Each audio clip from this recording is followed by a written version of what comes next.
Welcome back to the Bootleg Universe podcast. I am Sam Lasky, and I'm joined by our fearless leader, Adi Shankar.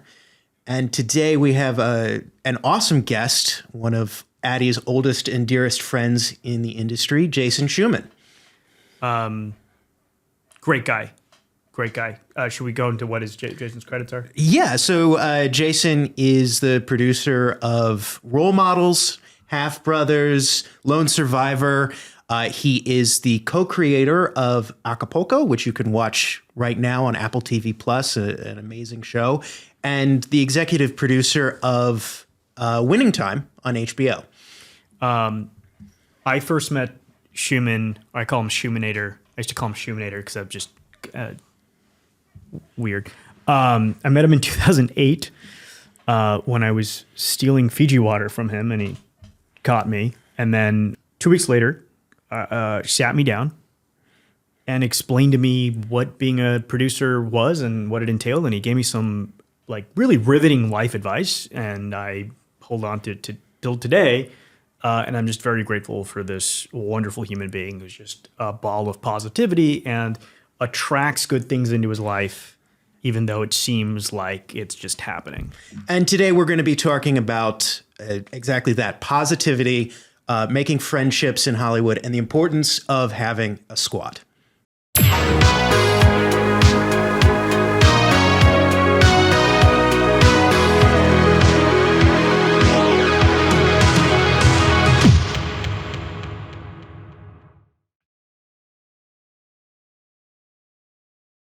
One of the first pieces of advice you gave me when I moved here, and when we met, so we met like a week after I moved here.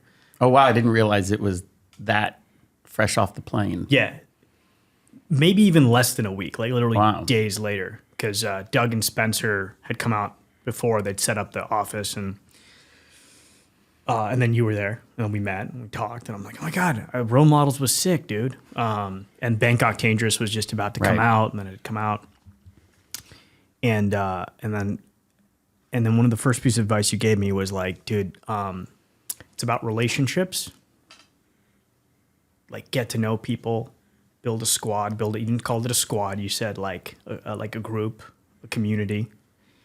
And it was about like developing relationships with people. And the way you specifically told it to me, and I remember this specifically because I was like nervous at the time, because you're like, yeah, and then you get to know people, and then you spend time with them, and then you end up in relationships, they end up in relationships, then you go on trips together, you go on vacations together, and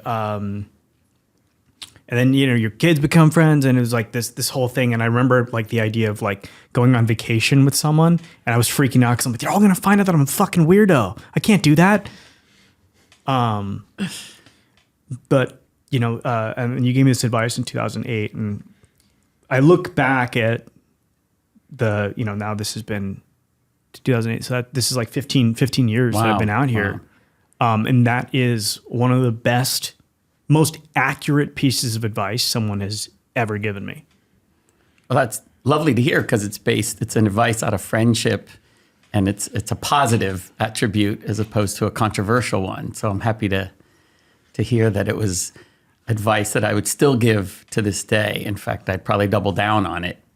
Yeah. However I felt in 2008. I mean, there's one thing that I find wonderful about the film entertainment industry is that you can work with your friends. How many industries can you say that two doctors can't be like, hey, we went to med school together, let's do surgery together? It doesn't work like that. Law doesn't work like that. Maybe finance a little bit. But for the most part, I feel like one of the benefits to Hollywood is the ability to work with your friends, especially if you recognize that your friends have talents that maybe you don't have. You can come together and create works, music, film, television, books, scripts that are better because of this different forces coming together, but also friendships. You'll be able to talk to somebody in a way that you can't talk to someone you're just working with for the first time as a shorthand. So I find that a very unique attribute to Hollywood in the best of ways. And I know that there's always a downside. There's probably a lot of friendships that have been ruined by working together, and so be it. Maybe they weren't as strong of friendships to begin with. But yes, to answer your question directly, I was not, I didn't love high school. I felt very sort of alone. I was a film nerd, film geek, whatever you want to call it. And I couldn't find many people that were like my people. And so I dreamed of going to film school, either NYU or USC, because for undergrad film school, to me, those were the two best. I know there's other really good ones out there, but at that time, it was like Martin Scorsese and Spike Lee in NYU, or Zemeckis, Spielberg, Lucas, USC. That was sort of the two big ones that I dreamed about. And so when I got into USC, I thought, like, this is it. This is it. I'm on my way. And then you go to orientation, and it was just wonderful because I met all these like-minded people. And I was like, as bad of or lonely as I felt in high school, getting to college was the complete opposite. I had found my people, and like, instead of partying on a night before a test, we would go like to see some new Tom Hanks movie. That was rebelling to us. It was like, screw that science test. We're going to go to the movies. And I'm like, these are my people. And so the friendships that I was able to make during that time, and even George Lucas, when he came and got his doctorate at USC, one of the things I had remembered from his speech to all us students was about the friendships that he had made while he was there, John Milius being one that comes to mind. And this is a guy he worked with through the years. And he sort of looked out to everyone and said, you know, a lot of you may or may not make it, but these friendships you have are super important because you were brought together because of your love of movies and television and storytelling. And you are getting to know each other at a very early time in your life before you're sort of out in Hollywood. And so covet these friendships. And I took that really to heart. And there was a big group of us. We really had a wonderful class. I would say there was 11, 12 of us in film school that were very tight. We did everything together, holiday dinners, birthdays, movies, everything. We would, back then you had to stand in line for movies in the Westwood area. Someone would be nominated to go way, way, way ahead of time. It's not like today where you buy your tickets, you pick your seats. This is old school. And so we did all those things together, and we talked about our dreams and wanting to go out and conquer the world and the world of movies. And so you felt a trust. Your innocence was tied to them, your dreams, and you felt a real kinship with them. And I was lucky enough to go to USC, which is also adjacent to Hollywood. And I had also, as I graduated, we all started different. A couple of them went the agency route, a couple of them went the writer route, a couple of them went the director route, actor route, and I was one of the few to go the producer route. And having that I was 22 years old, living in LA, starting work, but already had like 11, 12 solid 4-year-long friendships at this point made a huge difference because I didn't feel like I was all alone in Hollywood starting from nothing, whereas I got to know some film people from Emerson, NYU, Ithaca, you name it, who had packed up their bags after film school and moved to Los Angeles, and they would tell me that of their 90 students in their class, they were the only ones to come out to Hollywood. Everyone else was like, well, I'll work locally. I'll work in Boston. I'll work in New York. And so I immediately realized that going to film school in LA had a little bit of a geographical competitive advantage because I felt like I was starting a little bit ahead of, because I had that squad already. And, well, how did the squad like evolve past film school? Because one of the other things that I really admired about you when I was, in my 20s and like going like, oh my God, Jason Shuman, you also didn't seem competitive. You were just really grateful for the fact that you got to make movies. So I feel like that must have attracted kind of like, right. Because if you're like hyper committed, you're like, oh, I'm going to win, it just kind of drives people away. But how did that squad evolve? Like, so then you're in movies. Now you're working your way up the food chain, so to speak. Yeah. Well, first of all, thank you for the compliment. I have felt like it's maybe my only or one of my only superpowers is that I'm very at peace with the stories I do get to tell. I'm not, if someone else beats me to it, or if a friend of mine, like Danny Strong, one of my closest friends, watching him succeed over the years, way past me, way past any, has just been one of the joys of my life. And I really do feel lucky to be in this business. I dreamt about it since I was very young.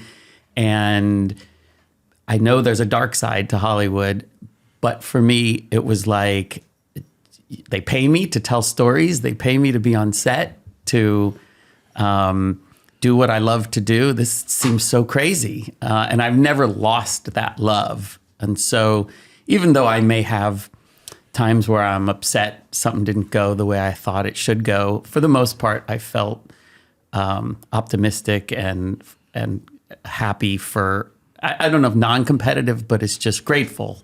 Yeah. For my friend's success, for my success. And I really feel when myself or friends have a failure, because I know how hard it is to even get that thing to the point of, you work your ass off to make that movie or television show, and then you've put your heart and soul in it, and it doesn't get received the way you want it. And it's like, I understand that feeling. But it came together very organically, like I feel like any friendships should. A couple of us met just because we were literally in the same film class. And then from there on in, we met some people that were in the writing program that started to come together. But I mean, like once you're out of school, out of school, like there's nothing harder than making friends as a man in your 30s, I've found. Yeah. Oh, yeah, it's true.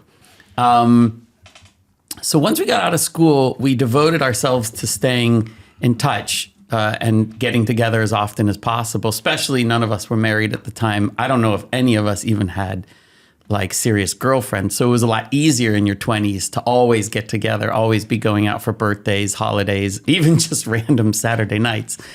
And we would invite other people into the group, right, especially if somebody said, hey, I met this guy and man, he's just like us. We would have them all come out. And if it happened naturally, it happened naturally. Yeah, because I feel like once you have an ecosystem, people want to be a part of it, especially if it's a positive ecosystem. Yeah. So yes. I think it's important that now we make the distinction between like the networking that people are asked to do when they move to Hollywood versus the kind of friendship that you're talking about. Yeah. Because I know people say, oh, it's about relationships. You got to get out there. You got to network. And when I first moved out here, it was all about like, get coffee with somebody, get a drink with somebody, get your business card out there. I did that in spades, probably to a fault. This is before email, maybe just at the start of email and stuff, but definitely pre-internet. And I would go out every night of the week. Maybe I'd take Sundays off to watch football, but I was out Monday through Saturday, and I'd go to any birthday party, social gathering, happy hour that I had heard about. Especially if it was like, oh, all these assistants from CAA will be at this bar from 6 to 8. I'd be there. And it was all just to meet people. It was just, I didn't have business cards. It wasn't about like, hey, here's my card. It was just trying to just circulate and just see what fell into place. I didn't really have a specific agenda. But I did notice, because I worked for a man named Arnold Kopelson, and at that time, he was a very big producer on the Warner Brothers lot. Oh, he was the biggest. I mean, he was the Jerry Bruckheimer. I mean, I think Jerry would argue, but it was like Rudin, Bruckheimer, and Kopelson. They were the big three. This is like the Fugitive era, right, yes, of Kopelson's career? 2 years after The Fugitive. He had just had Outbreak come out. Literally right when I started working for him, 7 had been released. So it couldn't have been a better time. And I noticed that people would say, "Who do you work for?" And I'd say Arnold Copelson, and you'd get like a real visceral reaction. Yeah, and I didn't know that when I got the job. I just thought it was a job with a really cool producer making cool movies. I didn't realize his sort of weight around town, and that was a big learning lesson for me, because some of the early friendships I got was because of the name. It wasn't because of me, oh, I'm a nice guy or I seem intelligent. It was because, oh, I work for a guy who gets shit done. And has like the richest deal in Hollywood history, And so that was for a producer fun. at the time, right? Yes. Yeah. At Warner Brothers, I was there for a year at Warner Brothers, then we moved to Fox, and the Fox deal was the richest deal, and it pissed off Rudin, it pissed off Bruckheimer, but I feel like those two kind of got the last laugh a little bit because their credits were bigger the next decade than Arnold's. Arnold struggled a little bit to find his footing at Fox, where at Warner Brothers, he knew the bosses so well. He knew the Warner Brothers mandate super well, and they trusted him. Fox was a little different. They had different way of doing business. They had different executives and the different way of doing things. And I think Arnold took quite a few years to figure out how to work within that system. And meanwhile, you got Bruckheimer's like making Pirates of the Caribbean. He figured out how to move from Paramount to Disney in a really amazing way. Have you observed how those more powerful producers like maintain friendships and build relationships? Like when you were working for Copelson? Absolutely. Arnold would have these very famous Sunday night dinner party and screenings in his fancy Beverly Hills screening room. And the guest list was curated. During the week, I'd hear the discussions about who are the 5 couples, 10 people that we should invite, and who, what movie should we screen. And this was a weekly thing, and it was very prestigious to get invited. So I always dreamed that'd be what a great thing to. Now that you're at that level, are you copying those strategies? I don't have a screening room. I like going to the movies still. Yeah. I'm a big believer in that experience, so I'm hoping it comes back, not just for big blockbuster movies, but all movies. But yes, I did I thought what he did was really wonderful. It was, to me, kind of a little throwback to old Hollywood, to kind of and Arnold was a classy guy. So he had a house that was very elegant. He was a big art lover. He was a big musician. So he'd play piano, and he'd invite very interesting people. Now, I've never been to one of them. I only was part of the discussion of what should they have for dinner and what movie should they screen and who should be invited. But I was very in awe of how he, curated those friendships. He, like anyone, had his own squad, and it was people that he did platoon with, or even pre-platoon when he was like the lawyer for the Bank of Beverly Hills. He had 2 different lives. He was an attorney and worked with the banks here in Los Angeles, then a second half as a big movie producer. So I feel like he had a good mix of a lot of foundation. He was on the board of CBS. Yes, yes, he was. CBS. I walked out of a meeting with him once. Oh, wow. Me and him, nearly, and this was what, 2009, 2010? This is at the end. It was over. Yeah. He was he famously had the most complicated order at the CBS boardroom lunches or dinners. His order was very specific. Yeah. And when I heard that, it made me smile, because I remember the meals that during my tenure there and how specific he was. So it's good to know he hadn't changed. So what? No, it's just funny. This is not how you make friends and influence people in Hollywood, by the way. What do you mean? Getting into fights with powerful producers? That was my MO, dude. Walk in the room, talk about you were the VIP. Fuck you. But no, don't follow that advice. Do what Jason did. Yeah. It's way better. So how did you first meet him? Jason? Yeah, because you were it's the first week that I'm in Hollywood. What was the process where you got in a room? I had a producing deal at Paramount. Yeah. And I was in what was called the dressing room building. Famous on the building. lot. Mm-hmm. Really cool building. And we were on the third floor. And then Tom Sharick, my godfather, my partner's father, and one of the greatest men in the history, one of the greatest people that I've ever met, and certainly a Hollywood legend. We shared offices with him, and he said, "I want you to meet Adi," and that was the. It was like really, yeah, it's really crazy. And I was just kind of a wild dude, right? So I would just walk up to people and be like, "Yo, what's up? I'm dope. What's up?" And then just I don't know, they start talking. I was very lucky. I was very lucky to have opportunities to meet people. Can we talk a little bit about Tom? Sure. And we can cut this off if it ever gets too. No, I love talking about Tom. I try to think about him as often as I can. So Tom Sharick, obviously a legend. I mean, I don't know of any other executive. I'm sure there are others, but I don't know of any other executive who has a star on the Hollywood very few Walk of Fame. That's what it's called, the Hollywood Walk of Fame. He was president of the Academy. I remember that when I met him, I was like, "Yo, I heard you help market Iron Man." Sure. That's why he was there to consult, from marketing. Right. And he's like, "Yeah," and I'm like, "That's dope." I'm like, "Okay." And you were partners with Will, who's Tom's son. You know, Revolution. What I noticed, and again, you use the word Godfather, right? Tom passed away, I believe, in 2014, correct. Right? After that happened, it felt like, and we don't have to go into this. It felt like you were getting like you got attacked. Like all of a sudden, like it was like, you right?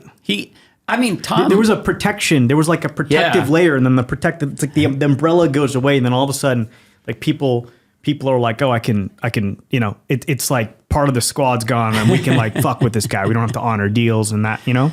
Maybe, I don't know if the timeline is quite what you're thinking, but I can tell you that Tom's death was the hardest thing I've ever had to experience in my life. Not only just sort of facing mortality. Right. I thought it was, 68 is young to me. And so I thought it was way too soon. And the man was just so full of life and wisdom and had such a big heart that I was like, how can he leave us? And he also protected William and I for pretty much all my adult life. I could go to him for anything, if for advice or even to help out, to make a phone call for an introduction, for basically it was a coat of protection, and I loved him for that and many other reasons. But he took over as a father figure in my life, and he took on that task very willingly, very wantingly. When he saw that my own relationship with my dad was dissipating, he just stepped in and was like, he didn't say, "I'm your father now." Yeah. He just would call me all the time. Come watch football. Let's chat. Let's go to dinner. And he would just say, "Are you okay? Is there anything I can do for you?" Like, just not waiting for me to reach out, actively wanting to make sure you were okay and could he help you. And it's like, I just think those are rare people who genuinely get their happiness from helping others. And he really wanted nothing for himself except for his family to be happy and healthy, and for those in his life to prosper. May I make an observation just from my perspective? Now that I'm in a position to help younger people, right? Yeah. I've noticed that people effectively, there's a type of person that you want to help. There's a type of person you want to show up for, right? There's a type of person you want to open doors for. And you are like the prototype of that person. Like you attract that energy into your life, right? Like not right. Like, no, you're correct. From my perspective, you do.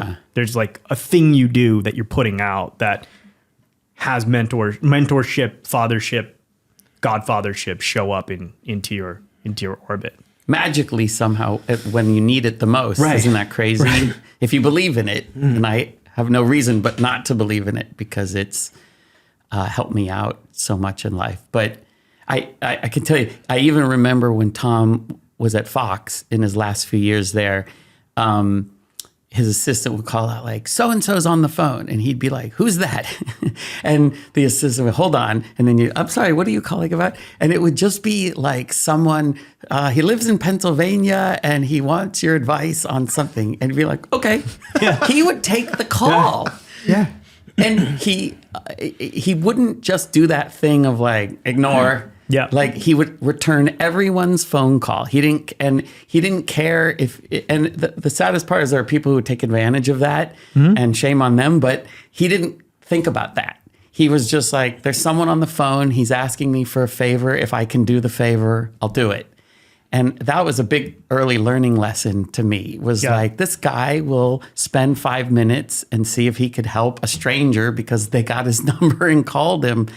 And he had this like open door policy at Fox where I remember once there was a janitor who came to Tom and something about a kidney. There was some sort of bodily function that wasn't working and the surgery was going to cost $10,000 and he didn't have it. And he sent like a company-wide email to every Fox employee saying, our dear family member, our Fox family member, so-and-so, it needs a this, I'll be taking donations where the goal is $10,000.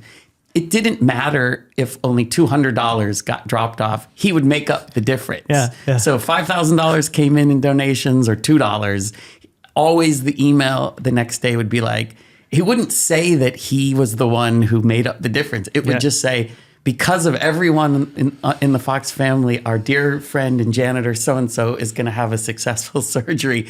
And he didn't want it even known that he was the one, filling in the dollar amount. It was more about creating a community, creating a warmth among everyone. That there's an open door here. Let's talk about things. And it's a shame too, because a lot of the culture shift that's happening is because, unfortunately, a lot of the men in Hollywood with their power didn't do the same thing. They didn't have they had a closed door policy and everything was so secretive. Well, the bad apples got amplified by the media, but there are great. There are great people like Tom being one of them, you being one of them, and I feel like the people that exude gratitude find other people such as yourself who exude gratitude and like kind of hang together, right? And they're like, because you were part of an ecosystem of people who were like genuinely happy to be there, positive and grateful. Yeah. I remember when Bangkok Dangerous came out. It opened number 1. Right. Dubiously. Yeah. Weak competition that week. Right. But it opened number 1. Correct. And underperformed. Correct. Right. And it was like the Pang brothers, from what I remember, the Pang brothers. Yeah. And you were telling me like, yeah, I got these two brothers. They're really cool. And the movie opens, doesn't do very well relative to. Sorry, I don't mean that. I mean it didn't do well relative to the expectations, but opened number 1. And the way you talked about it was, I have a number 1 movie. Yeah. Yeah, because that's what Tom says to me. I was all depressed. And he was like, you have a number 1 movie. Yes. And that's how you talked about it. I was like, this is great. You have like Yeah. Because you understand, as a filmmaker, William and I, we bought that property. It was a Hong Kong Thai movie, and we bought it with these big dreams of making it into a franchise. We thought like Nick Cage's Hitman character, it would go from Bangkok Dangerous to Hong Kong Dangerous. We thought we had like a new kind of cool action Hitman franchise. So when going to make the movie with this cool directors, with Nick Cage, we had our sights set like on building a franchise. And so even though it opened number 1, the 7.8 million it made opening weekend just kind of wasn't enough to vault it, to give anyone any encouragement to keep the franchise going. So that was my sort of unpleasantness that opening weekend, was like the dream of the franchise had died. Yeah. But as Tom tries to always look at things half full, he was like, hey, you have a number 1 movie. And that's only 52 people get that year. Yeah. If that. And it wasn't like a diluted, we have a number 1 movie. Yeah. Because I could sense the sadness in your voice. And and you went, we have a number 1 movie. You know what I mean? It was like you were looking at the glass trying to. full. Yeah. Well, for someone who's been on the other end of the coin, well, I've been on all the sides of the coin. when you have a hit movie, a genuine #1 movie that does well at the box, oh man, it's such a great feeling. I'm not going to lie to you. It's a euphoria that is just wonderful. It's just a natural joy that like you worked on something really hard, and thanks to a lot of people and good marketing and a good release date and a public that says back to you, yeah, we're interested in seeing this movie that you thought might be a hit. It is just this sort of like synergy, this connection you feel for one weekend with the audience that like, it worked. It worked. Oh my God, I'm not a fraud. Yeah. And then the next movie's a bomb and you're like, I'm a fraud. But it's a real joy. Yeah. So when something like Bangkok Dangerous happens where it's not a bomb, but it's not the way, you're a little conflicted. You're like, how am I supposed to feel? So having a Tom Sharick to word it to you in a way that's like, lets you walk away feeling like it's a win. Yeah. Always good to have. Now I try to pay that forward with people who have those same experiences, especially in streaming where there's a big question mark. Like everything on streaming is a hit. It's very confusing to me. It's like, oh, well, Amazon says it was great. They're so happy. They're great. Oh, do you have any numbers? No. Like, oh, are they going to make a sequel? No. But it's a hit. Yeah, it's a hit. The other thing that I love about your group of friends and all, even people like adjacent, you all talk each other up, right? Like you just now talked up Danny Strong, right? Created Empire, Dope Sick, Brian Turnauer, who's part of your ecosystem, right? Yeah, very much so. Yeah, Turnauer was like talking up Danny, like to me yesterday. He was like, "Oh my, loves you, talks you up." Was talking to it's like you all celebrate each other's success. Yeah, I guess that's the point I'm trying to make. You guys celebrate each other's. There's a famous expression in Hollywood, like every time a friend succeeds, a little piece of me dies, and I think we've all worked very hard to defy that. Yeah, to try to truly be happy for each other because we've known each other since way back when, and not everyone. To your point, our squad has grown, or some people have left the squad, but we've tried to keep it a loving, like, friendship that gives more than it takes. And part of that is having to appreciate these successes, which just are so rare, so rare. Danny's like the one guy who's just like a hit maker.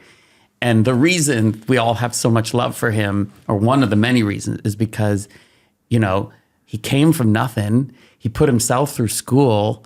He is self-taught in every way, shape, like his writing and his point of view and his work ethic. It's all comes from deep within him. He just has a never give up spirit. And believe me, that guy has experienced more rejection than most of. He was an actor for the first half of his life and got rejected thousands and thousands of times. He was even a writer for 10 years before Recount. And he can talk about the plethora of scripts he wrote that never got sold. And so it's not like he just one day started typing away and sold something and became the Danny. Like, he worked at it. He put his 10,000 hours in. He never gave up and doubled down or tripled down on the things he figured he was good at.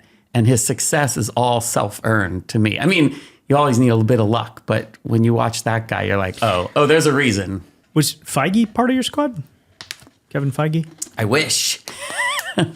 He was not. I know he went to USC film school. He was not in my class, or even, I don't think even. It wasn't No. Look, the guy is a god. Yeah. He what he has done, and and he's given back to the school in so many ways. And I wish. That's all I could say is I wish he was part of our squad. He's another guy that people talk about. It's very, very positive, celebrates other people's success. Just even the way you talked about Danny Strong, I think that's like for like any young person, you're like, okay, this is how you should talk about your friends, right? It's not just, oh, they did this, these are their credits. Yeah. It's like, this is their story, dude. Like, you're fucking, like if you watch The Witcher, there's the dude who sings songs about The Witcher, and he's like the bard, the guy at the bar, like singing songs about the person, you know what I mean? It's like, that's the energy you got to bring into these relationships. so that people feel seen and heard. I would And just kind end of, our yeah. segment on Squad and just triple down on George Lucas, because Yeah. to me, he was the originator, to me, of this thing of like, wherever you go to school, it doesn't have to be USC, like make your friendships either in college or right when you get here. And if they were meaningful and they mean something to you and you feel like this is a genuine good person, male or female, hang on to those and do your best to create traditions. I think one of the things that's kept my squad together is we have like a half a dozen traditions that no matter what, we all show up for them, whether it's a Christmas dinner we do every year, a July 4th thing, a this thing, a that thing. Like we make sure that we come together, even if it's families and wives now included, like we come together at least a half a dozen times a year. And I think that's important, even with, you can Zoom, you can email chain. We're all on a text chain together. Not the same. Get together.